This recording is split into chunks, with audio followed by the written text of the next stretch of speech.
Good morning mga ka-MC. Ayan.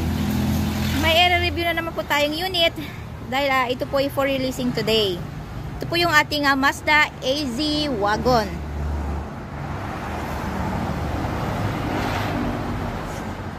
Kung sa Suzuki po ito po ay Wagon R.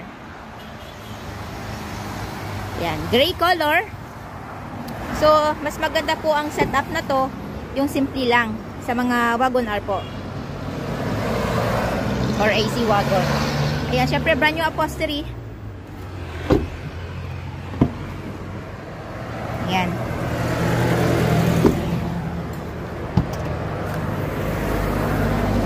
Ayan yung napaka-cute na compartment area. Same time, nandito na din po yung kanyang spare tire jack at saka rin sa loob.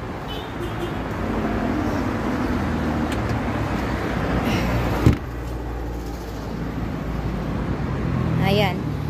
Yung kanyang mugs is original po yan.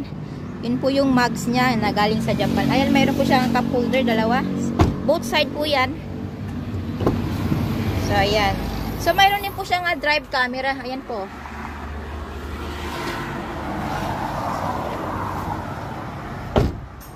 So, ayan. Yung ating Mazda AZ Wagon.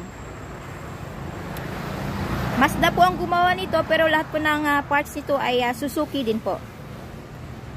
So, ayan. Ano pa pong hinintay natin? Come and visit us at Kilometer 11, Catalunan Pequeño, Davao City. At maaari niyo po nyo kaming kontakin through our Facebook page, Raihan Megdidosha Trading at R&R Surplus Multicabs and Trucks. Ayan. So, maaari niyo po nyo kaming tawagan doon po sa mga numero na nasa yung mga screen. So, ayan po. Maraming salamat po. Mag-iingat po tayo lagi.